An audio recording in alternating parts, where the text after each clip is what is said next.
Okay, welcome to our kickoff presentation in our brand new series, Austrian Conference on how Austrian economics impacted my life. That's the theme of the conference. We've got 6 great presenters that are going to be appearing every week on Thursday evening at 7 p.m. from here on out. Now, why Austrian economics? Well, first of all, let me introduce myself. I'm Jacob Hornberger, president of the Future of Freedom Foundation. We're the sponsor of this series. And why Austrian economics? Well, those of you that are familiar with our work at FFF know that from an economic perspective, the Future of Freedom Foundation has been presenting Austrian economics since our very inception in 1989. Austrian economics, as you all know, is the centerpiece of free market economics, libertarian economics. It really holds the key to getting America out of the deep economic morass in which we've been mired for many, many decades.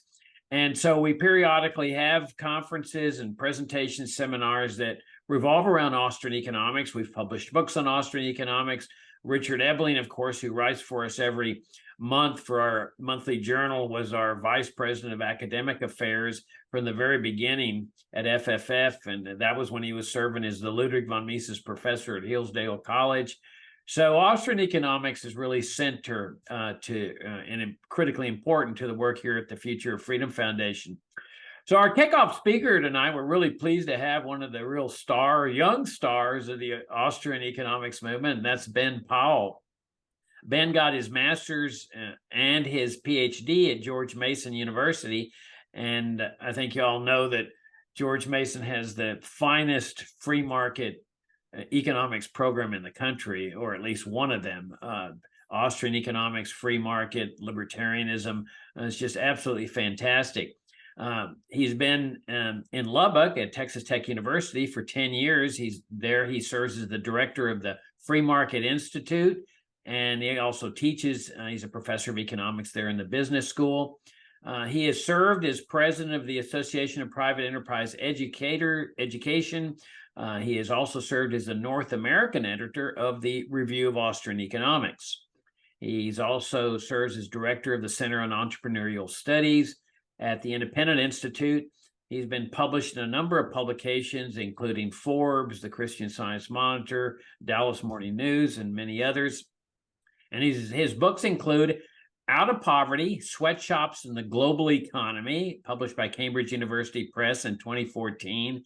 And then with Robert Lawson as co-author, the book Socialism Sucks, Two Economists Drink Their Way Through the Unfree World, which was published by Regnery Press in 2019.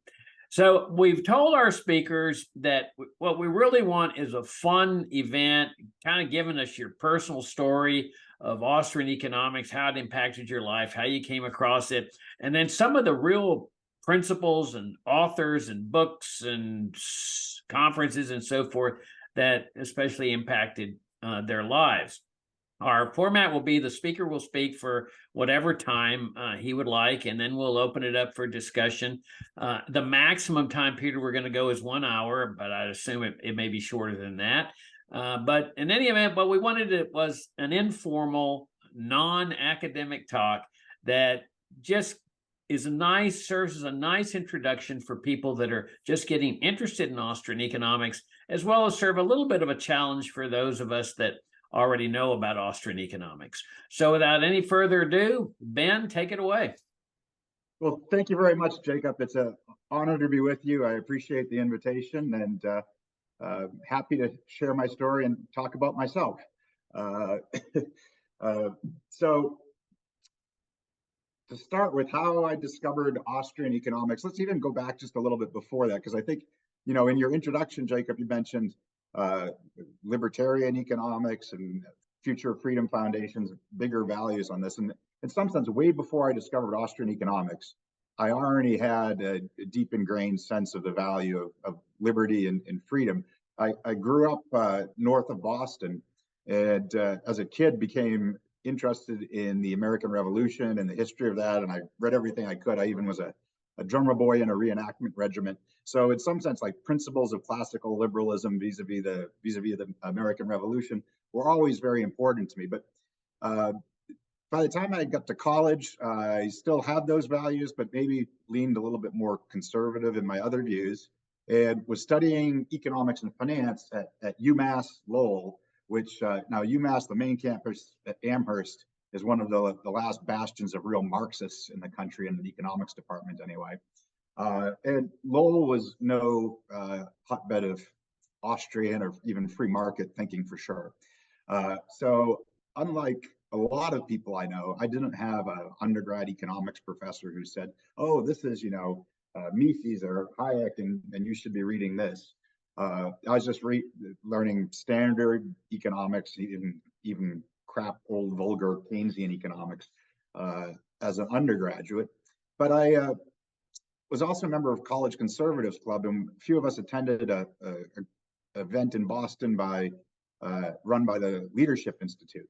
And it was more about political activism stuff that I'm not really interested in now, but was then. They ask questions to the audience, and when you answer a question, one of the things they do is they throw you a book as a reward for speaking up and answering a question. And they threw me a copy of Capitalism and Freedom by Milton Friedman, which is a little bit harder, I guess, than his Free to Choose book that came out later. This is the one from the mid-'60s, but it's still intended at a popular audience. And I got it and I read it and I thought, wow, this makes a lot more sense than a lot of the economics that I've been reading in class. And I like a lot of the implications of this. And of course, Milton Friedman's no Austrian, but he is a great free market economist. And he was at University of Chicago. And at some point after reading that and looking around in the early days of the internet, I guess, I learned out that Hayek was his colleague in another department, but also at Chicago for a time. And I said, oh, I should read something by Hayek. So I read The Road to Serfdom. And then I found out that his professor had been had been Ludwig von Mises. So I started reading a little bit of Mises. Then I found out Rothbard was one of his students, so I started reading some Murray Rothbard, and that really resonated with me as an undergraduate at the time, and started getting excited about the Austrian economics via these books. And then I was in class, in a comparative economic systems class, fittingly, and I was always arguing with the professor and the other students in the class about things from a more pro-market perspective, without even consciously identifying it as Austrian economics per se that I was thinking about at the time. But the professor pulled me aside after one of the classes and said, here, come back to the office with me. And he had a fax, because this is the time when you'd still get a fax, from the Mises Institute.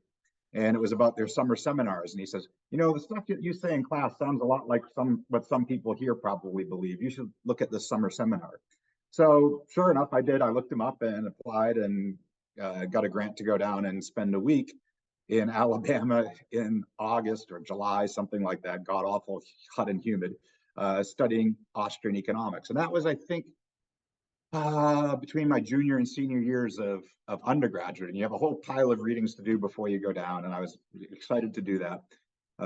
Then I got there, and when I went, I was at that point thinking, I think, I had started off thinking I wanted to work in finance or something when I was in college. And I was starting to think, maybe I'd like to be an economics professor.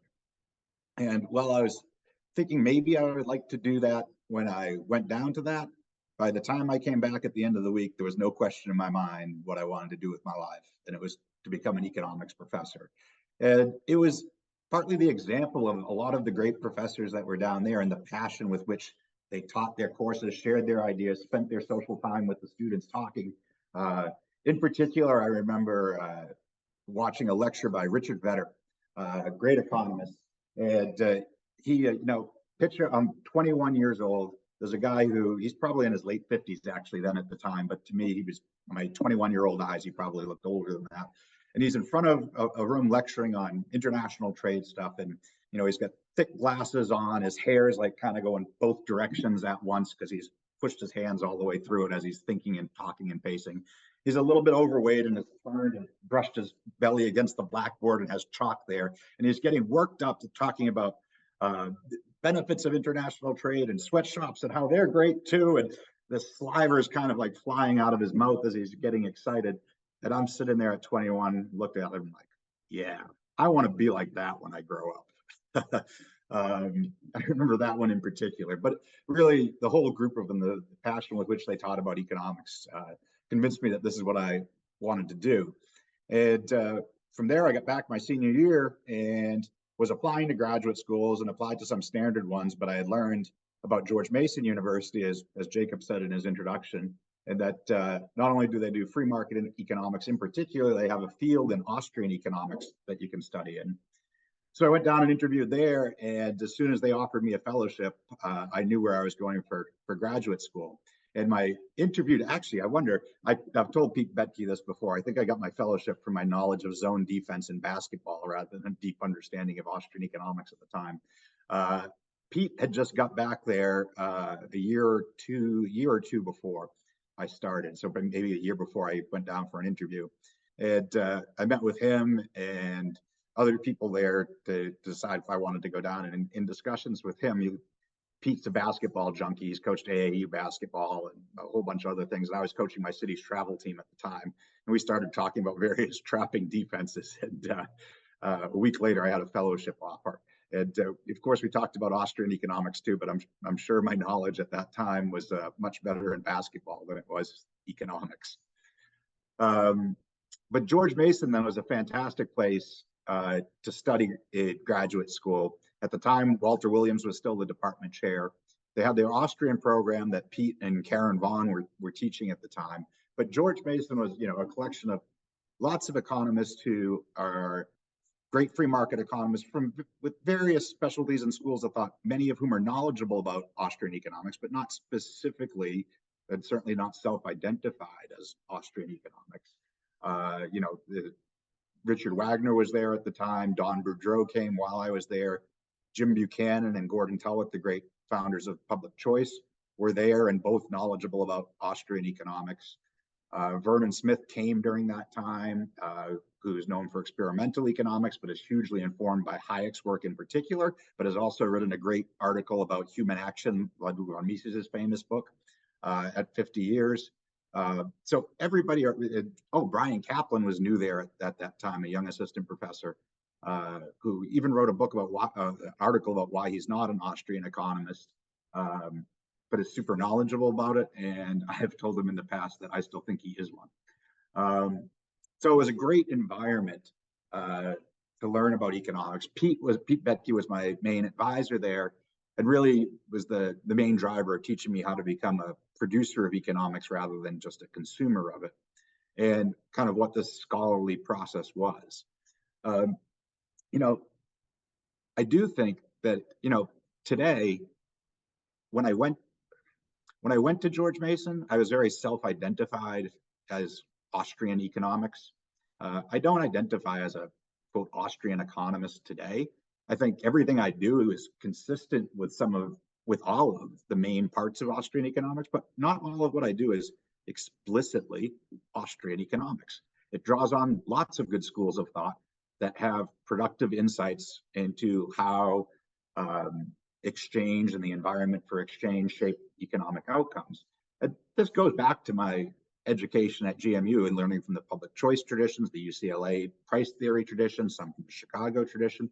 There's things that, and certainly experimental with Vernon Smith too, there's insights from other areas that can be incorporated while not doing anything that violates Austrian tendencies. And in fact, Pete Betke himself, who is very much self-identified as Austrian economics, does this too. And I remember when I was at George Mason and in years afterwards, anybody would talk about that he liked, he'd say, oh, that's Austrian economics. So of course, Jim Buchanan and Gordon Tullock, they're Austrian economics. Armin Alchin, UCLA price theory, that's Austrian economics. Lynn Ostrom in Bloomington School of Public Choice in political science, oh, that's Austrian economics. And I'm like, Pete, no, these things aren't Austrian economics. They might be consistent with it, but it's not explicitly. It's just good economics.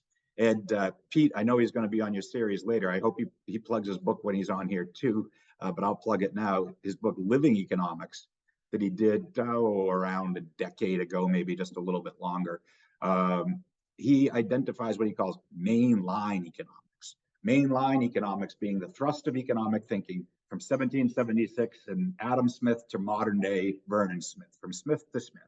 And it's about exchange in the marketplace and the institutions within which exchange takes place and how those institutions shape incentives and information and our ability to coordinate and produce desirable outcomes. And I remember when that book came out thinking, oh, this is great, Pete. I love this distinction of mainline versus just Austrian economics, because now it can incorporate everything that you, Pete, thought was good economics without having to shoehorn it into Austrian. Of course, you have to get rid of in that thing some other Austrian insights, maybe Shackle, possibly some Lockman stuff as well, which Pete doesn't like then. But be that as it may, I think that's a valuable insight. So I think Austrian economics is hugely important for giving insight into social cooperation and the division of labor and how it promotes prosperity, but it's not the only thing that's valuable in that, and that you can use insights from other schools of thought without necessarily violating some aspect of Austrian economics. So I guess that's how I got into it. How has it changed my life? Well, I wouldn't be a professor today if I didn't get excited about Austrian economics as an undergrad. And really, since being in that environment of multiple schools of thought with productive scholars who are knowledgeable about Austrian economics at George Mason, ever since then, I've been trying to recreate that somehow in my career. At first, I went to San Jose State University. I spent 4 years there with a great team that included Ed Stringham, Edward Lopez, Jeff Hummel, and another number of others who came through. And we had a master's degree program, and we're funneling people up to graduate school, to PhD programs rather. I left there to go to Suffolk University in Boston, my hometown, where a former student of Jim Buchanan from his UVA days, David Turk, was the department chair. And we had a PhD program with a niche in public choice. And I also taught a history of thought class there that had a lot of Austrian content in it.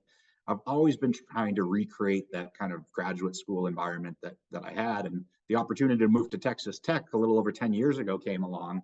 And I founded the Free Market Institute here and have assembled a group of scholars and PhD students here that kind of recreates a lot of that environment that you get at George Mason. In fact, I would say after George Mason right now, we're the second biggest cluster of scholars doing that type of work that's interested in Austrian economics and free market implications of any research university training PhD students in the country. We have 9 faculty members and I think 18 PhD fellows working with us this semester. So really, the ideas surrounding this have shaped what I've been trying to do with my career all along, at least institutionally. It certainly informs my research. Jacob mentioned a couple of my books.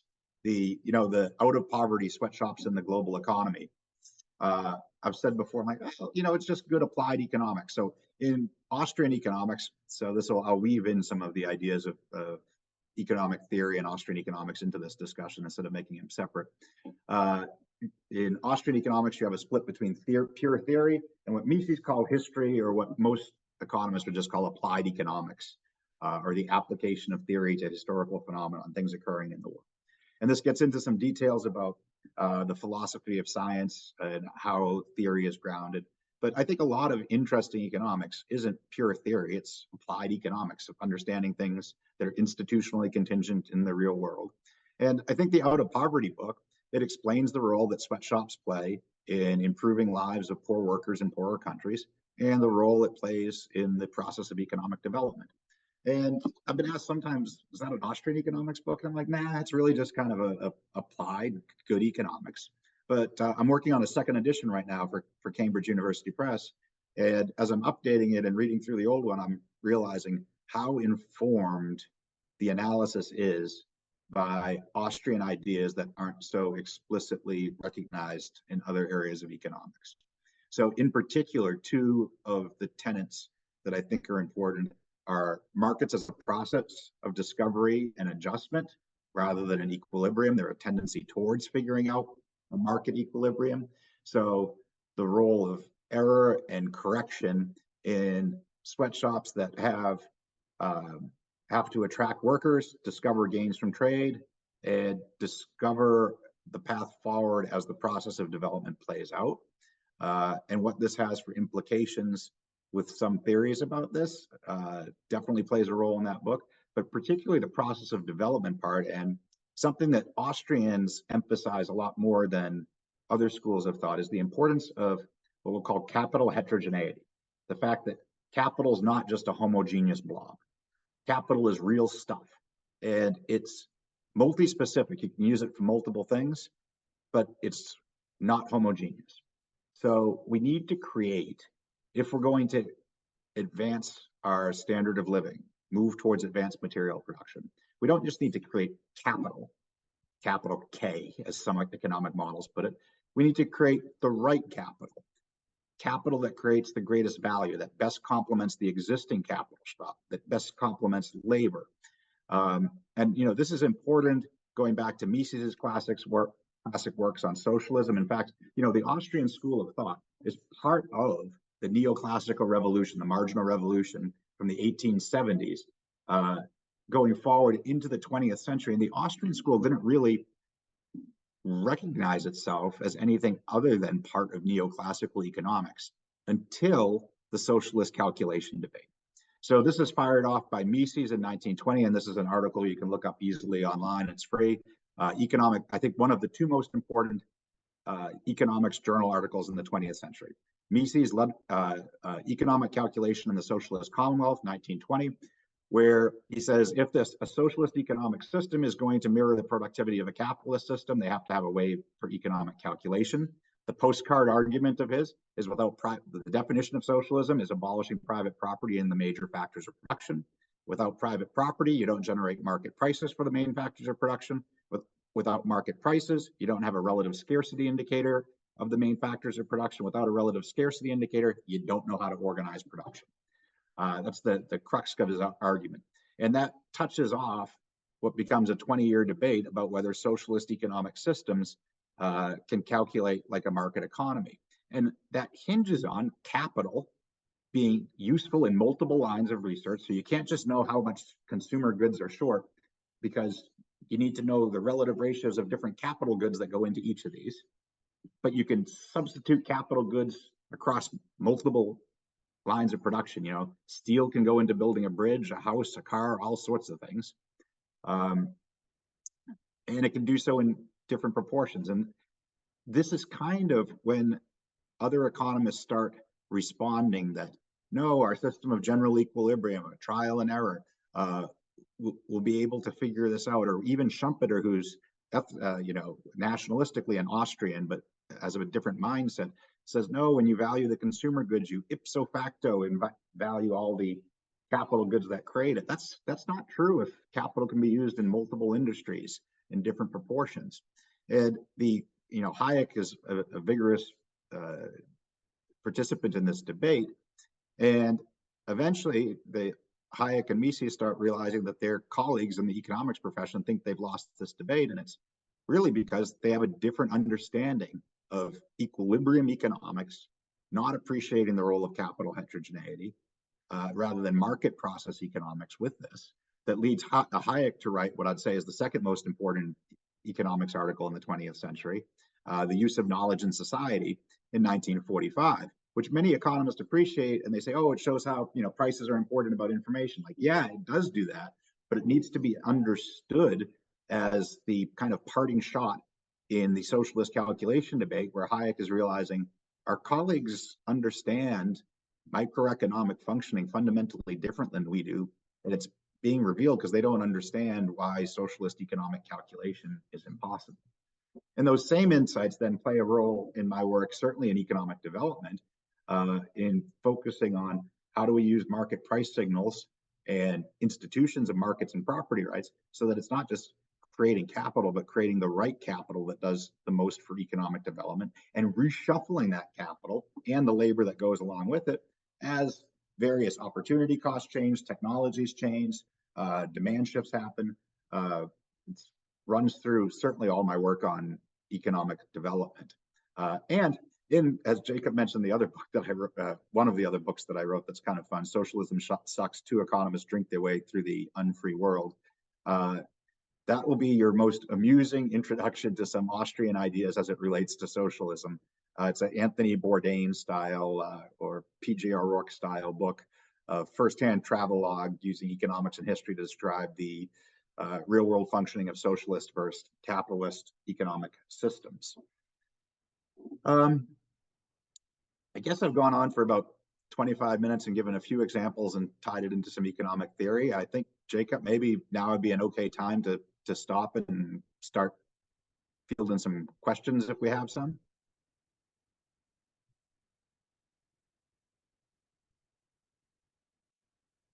Okay, that was great. That was absolutely great. Just what I had in mind. Nice little personal anecdote of what, how you got into this, the impact it had on your life, and then incorporating some, rather challenging economic principles. I did want to ask you to flesh out a couple of things here. Let me pull up my notes. For one thing, I really enjoyed your discovery of Austrian economics. It brought back so many memories for me as to how I discovered libertarianism, because you feel like there's all this serendipity taking place. One thing leads to another and another thing, and those are exciting times. At the time you're excited, but you look back on it, exciting times in one's life. And it was lucky I had my microphone muted, because your story about Vetter, I just was cracking up out loud. I couldn't stop laughing. But let me ask you, just to flesh it out for the benefit of people that are just getting into this, and this may be one of the introductory works on Austrian economics, somebody that says, what's all this about Austrian economics stuff? You mentioned Pete Boettke. Tell us who he is exactly. So Pete's a professor of economics and philosophy, actually, at George Mason University. And he is probably responsible for more practicing Austrian economists in academia today than anybody else. He has advised an amazing number of PhD students over the last, about 25 years or so. Prior to that, prior to George Mason, he was at NYU, but he didn't really have too many PhD students back then. And he's played a major role in my thinking and many other people's thinking. And I think you're having him on this series, right? Yeah, no, he's one of my real life heroes. He's going to be one of our speakers, and he studied under Israel Kirzner, right, at NYU. No, he actually studied under Don Lavoie to get his dissertation, but then he worked with Israel Kirzner at NYU. Okay. Now Don Boudreau, you mentioned him also. Just tell a quick little recap of who Don is. Don was on my dissertation committee. Don has his PhD from Auburn University and then a law degree from UVA. He had been a professor at George Mason, but had left to be president of Foundation for Economic Education. Came back to George Mason while I was there to be their department chair, and then was on my dissertation committee. Don, some of his previous scholarly work that was really good was on antitrust and Austrian insights to that process. All right. And he's got a great blog called Cafe Hayek that I'd highly recommend everybody to go take a look at on a daily basis. It's absolutely fantastic. And then Vernon Smith, you mentioned, he won the Nobel Prize, right? He was another professor at George Mason. Yeah, Vernon won the 2002 Nobel Prize for the discovery of, or for the creation and dissemination of experimental economics, which it's interesting. I wrote an article with one of his students and a friend of mine, Ryan Opria, called why, it was in the Advances in Austrian Economics. It was why I stopped worrying and learned to love the lab.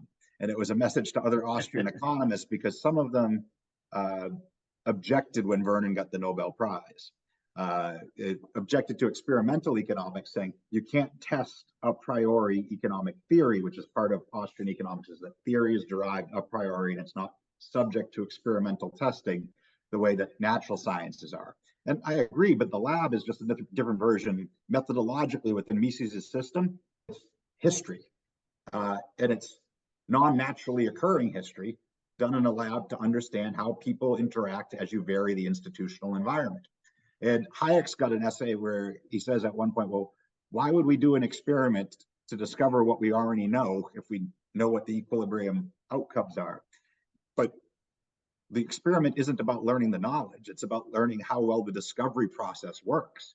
And what Vernon and his team were finding in the lab for years is the market process. If we know what the equilibrium conditions do, and mainstream economics says, you have to have perfect information, a large number of buyers and sellers, all this other junk. Well, and if you don't have that, then markets fail. Vernon said, let's just give everybody crappy little personal information, small numbers of people, stick them in a room, kind of tell them to trade and see what happens. Damn, equilibrium. They keep finding the damn thing. He's like, I thought, I won't. He said something I've heard. Hayek was a genius. He's like, I need experiments to figure out the stuff Hayek could in his head.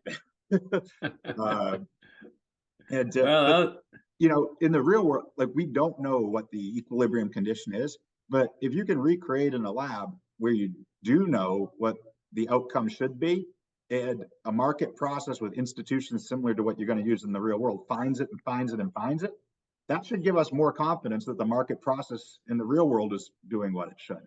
So Vernon is hugely influenced by Adam Smith, Friedrich Hayek, and he had read Human Action back when he was much younger, and he wrote, there was a nice Cato thing on the 50th anniversary of Human Action back in 1999, and Vernon wrote a nice piece in that too. And Vernon's now 97 and still trucking. He has a new book out this past year. Okay, that's awesome. And Human Action, of course, is Ludwig von Mises's magnum opus. And Jim Buchanan, give us a quick recap of who he is. Jim Buchanan is one of the founders of Public Choice. Wrote the book with Gordon Tullock, The Calculus of Consent. For Austrians, his articles on What Should Economists Do, which was his presidential address to the Southern Economic Association, is particularly relevant. And then his book Cost and Choice, which is about the subjective nature of cost, is a hugely Austrian influenced book that summarizes the more radical, or some of the more radical implications of the subjectivity of cost. But he's mostly known for Public Choice, which is an economic analysis of politics. Yeah, and you mentioned, of course, the great Walter Williams, a great guy, just wonderful guy, and his book, The State Against Blacks, had a big impact on me. And so he used to substitute host for Rush Limbaugh, and so I'd highly recommend everybody to check out Walter Williams' work. And then finally, you mentioned Bryan Caplan, who's one of my libertarian heroes, real life libertarian heroes. You get a smile, and I get a smile when you think about Bryan, because he's such a character. Oh yeah, he's a joy. And when I first got to George Mason, I think he was only in his second year as an assistant professor, so he's only a couple of years older than me. It's always great interacting with him. He's such a joy. I saw on his Facebook page during 2020, Bryan was very restless and hated the fact of how Virginia was closed. And we here in Texas were a bit more free. He'd said something like, anybody needs public lectures, I'll go on a discount right now because my opportunity cost is low. So I messaged him. I said, Bryan, come on out to Lubbock. And he said, can I bring the boys? And I said, sure. And he's got two twin boys who are now in college, and another one who's closer to my son's age. And they showed up out here, and when they came in the front door, I introduced the younger one to my son, and I'm like, now screw off, go play. And he's like, they can play? It's so fun that he's like, no one will play in Virginia. Bryan's a great economist and has done a number of good books, and his blog is Bet On It Substack. He self-identifies as not an Austrian economist, but I tell you, I looked at one thing recently. I went to a Liberty Fund a while back, maybe 10 years ago, maybe more, and his article was one of the readings for that about why he wasn't an Austrian economist. And I emailed him before the conference. I said, Bryan, I'm going to argue that you are an Austrian economist. And so I figure it only fair to give you this email with the ability to disprove me right now. I said, here are what I think are 4 tenets of Austrian economics that if you deny them, then you'd be purged, and 2 subsidiary ones that I think are also important. And I said that there's a separation between theory and history, and that has important methodological implications, that economic benefits and costs are subjective, and we really mean it, not like some mainstream places. Only individuals choose. This is called methodological individualism. Socialist calculation is impossible. Not socialism is impossible, which is a different thing. That's a whole nother argument Becky Kaplan, Ed Stringham, and I have had for years. That I won't say it on here, but you can get Pete going really good on this if you start talking about whether it's a priori, whether a cat can swim across the ocean or not. Done in a metaphor for all of this. And then things about capital heterogeneity and market process versus equilibrium. Anyway, Brian was a qualified yes to all of those things. So while he says that, I still think, much like me, that most of what he does isn't obviously Austrian economics, but that his central understanding of economics is consistent with it. Yeah, and Sorry, heroically, that was a bit long-winded. No, that's fine. That he's done a great graphic novel called Open Borders that I highly recommend to somebody. And he and I were served as two witnesses at Freedom Fest in July. We had been indicted in a mock trial for supporting open borders, and it was great to be on the same side as Brian. Okay, why don't we open it up? I actually taught out of that book I actually taught out of that book this week in my global economics class. Oh, from the graphics novel? Yep. Wow. Yeah, that's a beautiful work that he did. I mean, it's just incredible. And he's just he's one of my real heroes too. All right, we got one question here. What might be the third most important economics article? Is it part of the socialist calculation problem too? That's from Richard. Gosh, off the top of my head, I'm not sure what I would think of as the third most important. It would be unrelated to the socialist calculation debate, I'm sure.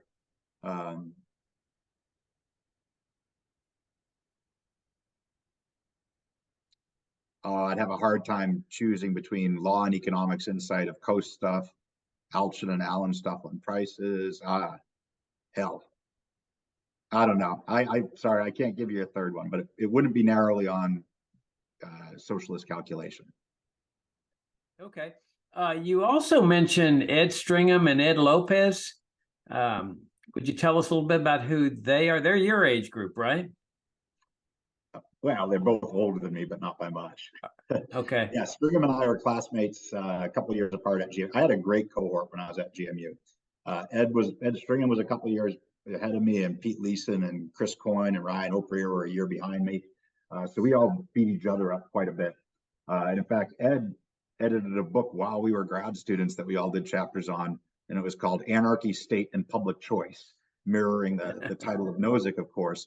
But it was a response to 2 volumes called Explorations in the Theory of Anarchy that Gordon Tullock had edited back at Virginia Tech time, with people who were more optimistic about non-state orders in Ed's book.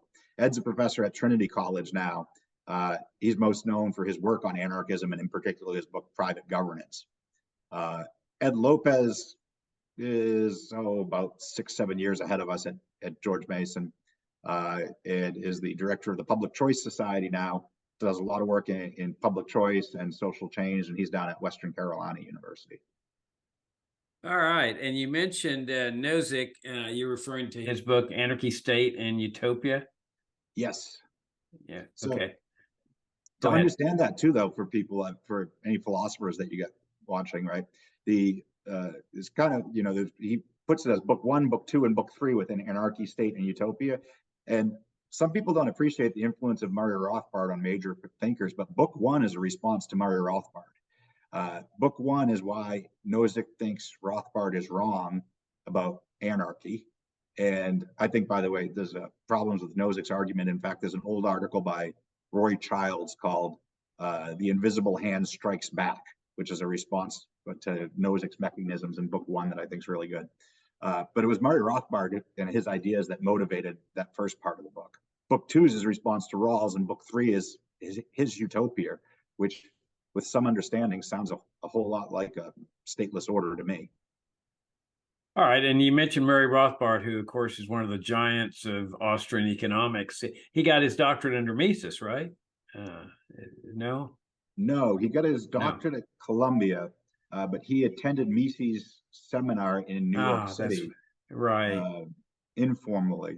And Murray, I'll say the biggest thing that he changed with me was, I guess, the summer before graduate school, I read his For a New Liberty, which I think is it's not narrowly economics, but it's probably one of Murray's most important works. And it was written for a more popular audience, and it's basically about it was a founding book in modern libertarian thought, but it's also kind of one of the two founding books of what I'd say is the modern economic analysis of anarchy or stateless orders. And it was the latter part of the work where he described how he thought police, courts, and law could be provided in the marketplace that first got me thinking about those ideas. And of course, David Friedman's book, Machinery of Freedom, comes out at about the same time.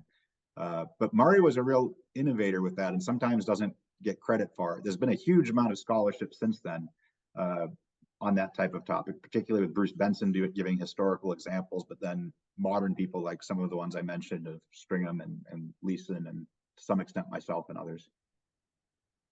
Yeah, it's amazing the impact that Murray Rothbard has had on people's thinking. I mean, it's just, like I say, one of the giants of the libertarian movement.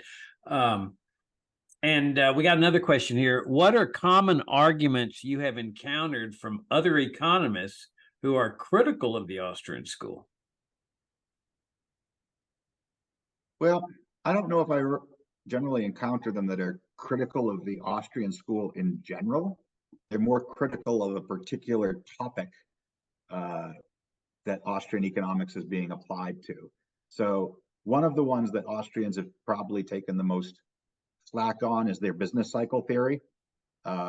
So the Austrian theory of the business cycle is a theory of some business cycles of how credit-induced boom becomes unsustainable and turns around.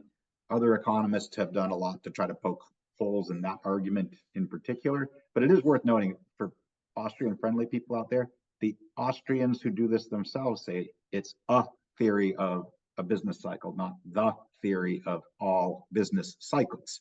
You can have economic downturns for other reasons as well, for real factors that can shock the economy downward, that don't involve just money creation. So that's one in particular. Another one would involve state development planning. So people who believe the state should subsidize or otherwise encourage particular industries to grow for overall prosperity. This is where insights from the socialist calculation debate and market process ideas would say that how do the planners know what industries should have how much capital in what form before the market process generates it. So that would be another area that's applicable on this.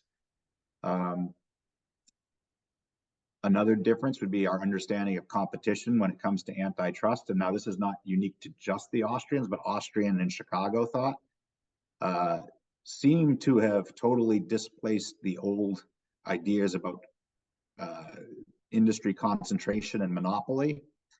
20 years ago, Austrians stopped writing on that topic because it ceased being a bone of contention. But new stuff now about breaking up big tech based on their size, rather than understanding competition as a rivalrous process where an Amazon that's huge is still fiercely competitive and responding to market forces.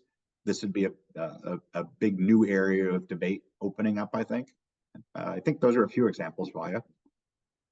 Okay. And would you give us some books? Let's say somebody's just discovering Austrian economics, and what books would you recommend they start with, or articles? You mentioned the use of knowledge in society and the socialist calculation debate. Where else would you point people? Well, some classics that you're well aware of too, Jacob. Like Henry Hazlitt's Economics in One Lesson. Some of the examples seem a little bit dated, but the concepts are timeless and it's very accessible. A modern intro to Austrian economics is Robert Murphy's Choice, is the name of it. That's a very accessible intro to ideas that you would find in Human Action and Man, Economy, and State, Ludwig von Mises and Murray Rothbard's big books. And by big, I mean like if you fall asleep reading them, they'll wake your ass up when they fall on your forehead. Bob's is a more accessible treatment. I mean, Rothbard's Man, Economy, and State is, while it has deep insights that other economists can appreciate, it's a very well written. I mean, Rothbard was a very good writer, and it's very accessible. It's 1,000 pages, so most people probably don't want to start there. If you want to understand an application of Austrian thinking into business cycles, you can find this on the internet. It's a short piece written by Peter Betke and Steve Horwitz, and it's called The House That Uncle Sam Built. And it applies Austrian business cycle thinking along with the institutional context of how the housing market was operating in the 2000s to explain the downturn there. I think that would be a good one. If you want the really fun version, I already plugged Socialism Sucks, and y'all should do that so that I can get an extra $3 and be able to afford another beer. All right. Well, then on that note, I think we're going to wrap things up. Let me make sure we don't have any more questions. Yeah. Oh, yeah. One other question I want to ask you, though, is give us a little bit of a summary of your department there at Texas Tech, because, you know, you're a classic example of where somebody discovers Austrian economics and libertarianism, and then there's this ripple out effect where you're influencing other people there at Texas Tech that nobody could have predicted when you first discovered this stuff.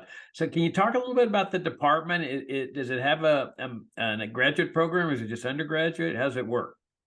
So we're a university, the Free Market Institute at Texas Tech, fmi.ttu.edu is where you can find more about us.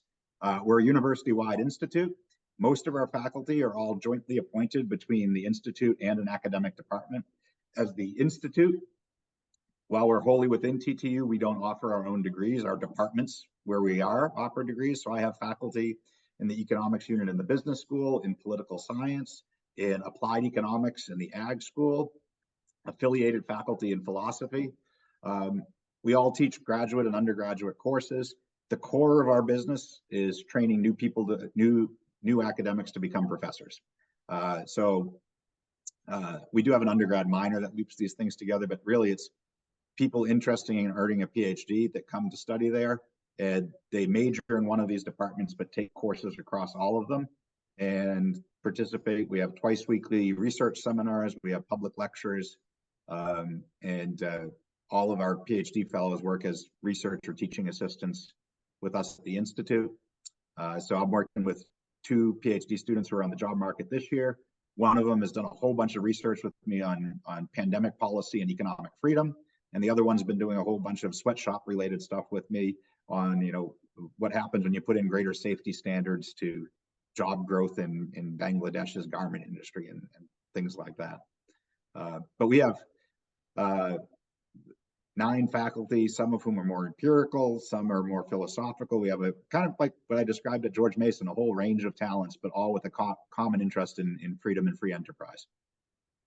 Okay, and we got one final question that popped up. From the perspective of political influence, it seems that Austrian economics is even less now than a few years ago. It's hard to find many Republicans anymore who aren't supportive of free market concepts. I'm thinking he's meaning who are supportive of free market concepts. What are your thoughts about this, and how do we improve it? Yeah, so I don't think this is about Austrian economics per se, as about the philosophy of freedom and free enterprise more generally. The Democratic Party has lurched left more in favor of big government and some of them explicitly socialism. And meanwhile, the right Republicans have gone nationalistic. And this is evident in their trade policy, in talk about national industrial policy, in their migration stuff. You know, it was fun. When I got my education, it was still like the triumph of the fall of the Berlin Wall and the Washington Consensus. One person wrote an article calling it the age of Milton Friedman. And I think through the Great Recession, and then certainly we saw the authoritarianism during the COVID pandemic, that the freedom philosophy is not mainstream in either political party in the United States right now. I'm not sure it really was that strong in the Republican Party at various times in the past either, but the rhetoric was at least better, even if the policy wasn't. But I think that means that it's on Jacob, you and I, and other people watching to do a better job of articulating these principles, because while the politicians might not ever really care for it themselves, it's they're the tail. The dog has to wag them, and that means convincing public opinion in the United States that freedom and free enterprise is the answer to their problems, rather than some of these other fake solutions put forward by the demagogues in politics. Yeah, well, I've pretty much gotten to the point in advancing liberty where I think it's more of a discovery process, that people discover Austrian economics like you and I did, and then some people are attracted to it. It's that old saying, you can take a horse to water, but you can't make him drink. And I think if we just can keep putting our sound ideas out in the marketplace like we're doing right now to be discovered by people, that's what's going to change society, as compared to go out and try to find a bunch of politicians to change their mind. This is where the action is, and this is what you're doing at Texas Tech. This is what will ultimately, I think, change America into a direction for the long term, not just the short term. All right, on that note, we'll wrap things up. Thank you, Ben. It's just been fantastic introduction to our series. Look forward to having y'all. Thanks for tuning in. Next week, same time, same station, 7 p.m. Eastern. And look forward to having y'all tune in. And thanks again, Ben. Appreciate it. Thank you, Jacob.